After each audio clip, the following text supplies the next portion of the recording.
Hello, everybody. Welcome to TYT Sports. NBA Finals Game 1. Warriors take Game 1 in their home court, Oracle Arena. Yeah. And a lot of interesting elements for the first game of the Finals. We've been waiting for this Finals. Once the Eastern Conference and Western Conference Finals first started, it was basically okay, when can we see the Warriors play the Cavs? It might have even been better if they just had, instead of the NBA playoffs this year, a best-of-27 series between these two teams.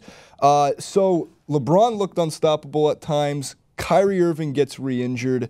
Steph Curry playing an MVP game. Still has the sweetest shot we've ever seen. I want to start, though, with Kyrie Irving for the reason being, if Kyrie can't play for the rest of this series or even Game 2 or 3, are you considering this series already over? I don't think you can consider a series that has where LeBron James is the opponent as over. But the work, realistically, you got to break it down. You're asking LeBron to win 4 of 6 games against a superior team without the only other truly skilled player that he has with him. And that would take a Herculean Magic Johnson Game 1 1980 Finals effort, except over 6 games. Yeah, so right, consistently. So I think it is. I think 3%, 4%. And that's just because of LeBron. And as was mentioned before, the kind of help you kind of get from someone like LeBron, he creates his own shot. Everyone knows he can shoot, and he can find it himself. The rest of the guys who had success last night, outside of Kyrie before he got injured, were guys that LeBron was setting up. They can't do it on their own, Timothy isn't going to do it. I'm talking about Mozgov. Right. And by the way, don't say Timothy. Please don't call him Timothy Mozgov. His name is Timothy. Don't disrespect the man. So I'm not sure you're disrespecting him by. I think you might be respecting him by calling him Timothy. His late night show superlative was most likely to be called by his 8-year-old name, Timothy. So he had an impact.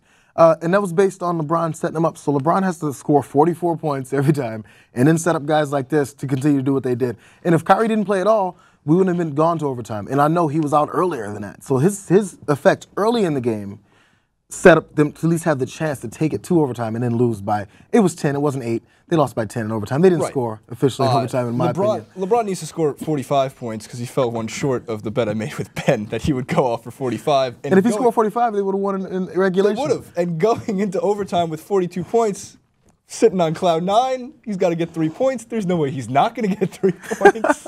And of course, just that insult to injury, he runs down the court, there's nobody playing defense, and he lays one in for 2 to make it 44. Evil. Karma exists, I swear. Yeah, but I have the worst gambling karma of anybody in the world, although everybody who gambles thinks they have the worst gambling karma of anybody in the world. What we can't, the great thing about basketball is how, sports really, is how we read into what these things mean. And these are 2 enormously skilled teams. One team, everybody's senses is a little bit better. They're certainly deeper, right? They were more consistently terrific all year, although the Cavaliers nearly as good as the Warriors from the point that the Cavaliers turned their season around. If you eliminate those first, whatever it was, 37 games for the Cavs, from that point on, they're a pretty elite team. But the Warriors good throughout. 14 teams now have been to the NBA Finals who've won at least 67 games in the regular season, or 65 games. I can't remember which. 65 games. 65 plus. 14 teams have gone to the Finals. The last 13 have won when they got there. I think the Warriors are going to make it 14 for 14. But if LeBron hits that shot, which he could have, and then even more so if Shumpert's prayer, and it rolled off the top of the rim. But more than rolling off the top of the rim, what do you think he needed on that? A quarter of an inch? That much more? If that pat is that much stronger, then instead of rolling over, it just goes over and the Cavaliers win Game 1. I still think the Warriors win the series. Right? But all of a sudden then it becomes manageable but then it for becomes Cleveland. Winning 3 out of the next 6. Right, winning 3 and when 3 of yours are at home, you can win that series. But when you mentioned, Ben, the Herculean effort it will take out of LeBron James, I felt while I was watching this game, especially in the first and fourth quarters, LeBron played one of the best fourth quarters I've seen him play. He was the definition of unstoppable, and it was not enough. It was not enough because that shot didn't go in, and because then Irving got hurt in overtime. The Warriors probably win in overtime even if he doesn't hurt his knee at that point because they already hadn't scored in the first 3 minutes of overtime. Well, that's true. But they may have scored. Who knows? They might have scored on that possession, although that possession, they still missed the three that that Irving got hurt on. But then the game was essentially over after that. So I don't know, man. It's LeBron was great. Other guys were good enough to have gotten them a win, and then they just didn't get it. It's luck. We hate the randomness of sports is something that fans do not want to accept. They do not want to accept. But it's not even so much that Shumpert needed a quarter of an inch. It needed a different slight rotation at the moment that it hit the rim. I mean, that shot repeated might go in if he shoots it again and again. It's luck. It's crazy, crazy, crazy, weird luck of two pretty evenly matched teams, but one team that's a little better and it has home court advantage. And now you add that the running mate of LeBron may be out. He had the MRI. The good news is no MCL tear. No new damage to the no MCL. new damage. And that's what it seemed like to me. A guy, that's how it looked, is that he had re-hurt a knee. I don't know that he was more likely. I don't believe that guys are more likely to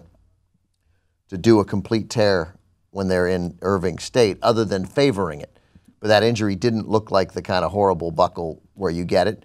He was walking off, not carried off. Right. He hurt his knee. Hopefully he comes back and well, plays then that becomes the question. Once you come back, is he going to be hobbled enough? Whatever kind of pain he may be in, is he hobbled enough that he can't have the kind of effort he had in the first game? Because his defense, as we were talking about off air, was great. The reason why the slow start from the Warriors, I thought they came out a little bit amped. I remember Steve Kerr said that they came out nervous. They looked too amped up, like they were overshooting, I noticed. I was like, as soon as they calm down, they're going to be okay. But in reality, also part of that was Steph Curry wasn't getting his shots. He wasn't taking as many.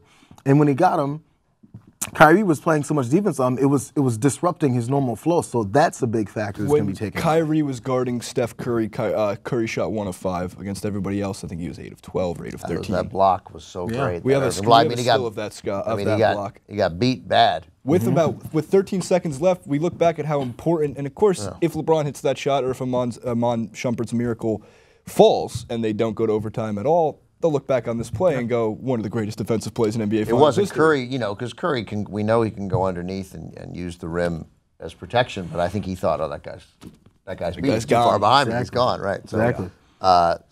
Great, but and it's too bad in a sense. It's a better series if Cleveland wins. Well, let's not forget Cleveland still has the pit bull, Delamendova, to take out a couple of knees. That's right. And they might even up these injuries. That's right. That's right. You don't want to go for Curry or Thompson, but I think you take out Draymond Green and Harrison Barnes. We got a series. Right. So most importantly, game 2, 3, or 4, which one of these games will J.R. Smith hit 30 points on? I was going to mention that. No, J.R. Smith is going to have an outrageous game, but the downside of that is, what's LeBron going to have in that same game? If J.R. Smith goes off for 30. That, of course, takes away shots from everyone else, mostly LeBron. Is he going to have a flow? LeBron was taking shots. There was points when, as we saw, Kyrie was shooting well, and he was camped at the three-point line. And it was like a 1-on-2 with LeBron and 2 defenders. He just took both of them to the hole. And in other games, when he starts kicking those passes out, what is that going to look like without Kyrie there, with Shumpert, with potentially J.R. Smith? That could change up the whole pace of the flow that it goes. And then maybe LeBron isn't as aggressive to the hole. Maybe he's taking those fadeaway shots that he missed at the end of regulation. Yeah, at the end of regulation. There was a lot of speculation going into this series in the first place that LeBron is shooting atrociously from the field, and where I had a nice little smile on my face. Not really atrociously from the field, atrociously from 3. And mid-range. He was shooting under 40% outside of the paint when he wasn't driving his 14 times to the basket. He's shooting bad. And he came into this series, and when he started knocking down those mid-range shots, at least from the top of the key, under 40%. That's what people shoot from there. That's why those are bad shots. Those aren't LeBron James numbers, especially when you're considered the greatest basketball player on the planet. I got you, but 18-footers. Those are hard. Those are tough. Those are shots that shouldn't be taken unless they are wide open. Can I ask an unrelated question? Yeah. If you're the greatest basketball player on the planet and you don't win an MVP that particular season, does that mean just that one season you weren't the best? Who decides? Again, Curry deserves. Is Curry the MVP best player on the planet award. this year and the next year's back to LeBron? Voter fatigue and reason being, and I think LeBron even proved some of that last night as well, nothing against Steph Curry. No disrespect towards Steph Curry. He can have his MVP award. It's good that he won it. LeBron is the MVP. Everyone if you knows that. are the best basketball player on the planet, active right now, you are the MVP, you are most valuable, and he continues to prove that as he carries a team to the finals again. I mean, I feel no outrage over this. I mean, yeah, I guess. I don't know. First of all, you can't count the playoffs. This vote is taken before the playoffs, and vote's taken during the play. It's taken. No, you devote about the no. The votes for MVP is done before the vote is taken before the vote's taken before. Yeah. You're not. They don't take the playoffs. No, there's no playoff. No, that's right, but they should. Okay, but no, I don't think they should. This is it's an MVP for the regular season. I mean, maybe instead of a Finals MVP, it would be worthy to have. I've always thought a postseason or playoff like how MVP. The NHL does it. Yeah, you sort of like, hey, and obviously, win or lose, I would imagine that LeBron would get that this year, and it should mean something, that award. But a team won 67 games and had a guy have a shooting season like Steph Curry, who also managed to do what many of us thought he would not be incredibly effective at, of running the point and distributing the ball. I think I probably would have voted for Curry for MVP. Yeah. And now, if you could count the playoffs, I'd be like, no, look how LeBron lifted these guys. But that's always a separate question. Yeah. I mean, the best player in the league, I mean, think about it this way. Put it in terms of coaches, like who wins Manager of the Year in baseball. And like the guy who won Manager of the Year in baseball last year should probably win again this year. He's still the same guy, right? Right. You know, but we give it, we inevitably have come to think about those things differently. I mean, is Tom Brady, you know, not as good as he has been? No, he's terrific. We get infatuated with the team that surprises us. And for Coach of the Year, it is almost always, man, I didn't think the Warriors would be this good. And a team wins 65 games, and a guy's that good on the team, I think he probably wins the MVP every year. Agree to disagree? Ben? But I mean, you can't disagree with the reasoning. You can think that LeBron should win the MVP, but you, as a sports fan, have to recognize what has happened in every MVP balloting that you ever have been alive for. You're right about that, but I can just disagree with you for the sake of disagreeing with you. I mean, then we, by disagreeing with me for the sake of disagreeing with me, and amusing as you may find that, then we have once again been participating in lowering the threshold and the standard of what makes sort of sports talk. Like that's nonsense. So at TYT Sports, I ban that. Well, I ban it. This could go. I ban it. Hang on. Do I have the authority to ban that? Yes. Oh, okay. Look, I got it. That's right. No, I guess it's banned. Yeah. Nice. Lastly, before I want to go, I got to give Steve Kerr props for running the small lineup in overtime, because when they came out with their small team, I was a little bit shocked. Like, what are you doing? Why would you run this team opposed to having even Bogut in and trying to, you know, you're going to have LeBron probably driving to the paint, or at least multiple times. Granted, nobody scored until halfway through overtime, 2 minutes and 30 seconds in. Steve Kerr made a ballsy move, and it paid off, and he is just continuing. Coach of the Year.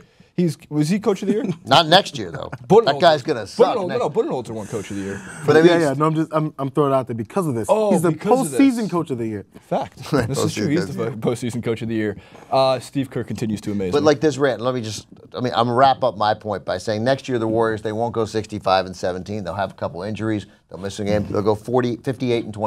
They're going to lose Draymond Green. They may lose Draymond Green, but suppose they go 58-24, go back and win the championship again. Like, Steve Kerr will think, no, it wasn't as tough as last year. He won't, like, he'll have done the same job. You know, it doesn't matter. The win, it's random. There's randomness that a coach, that a player can't control. And there's humans that contribute to this. When it comes to, I'm sorry, it's going to get a little further.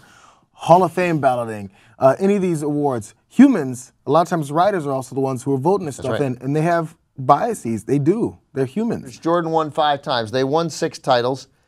Should he have won in a couple years where he was unbelievable and they didn't win and they got eliminated by the Pistons? Yeah. Yeah. So, I mean, Jordan should have, under this argument, under your LeBron argument, and it's not, I hear it.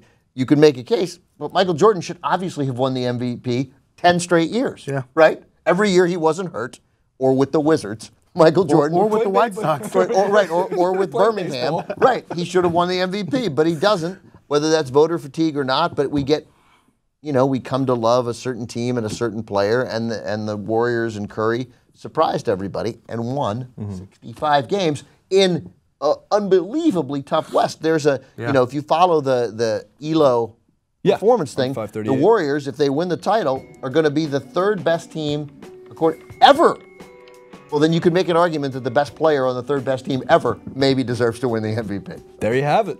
Don't forget to subscribe. Leave us your thoughts in the comment section below. Who do you think wins out the rest of the series? Is it the Warriors in 4? Is it the Warriors in 5, 6, or 7? Warriors in 3. We know that you've tried to do this already.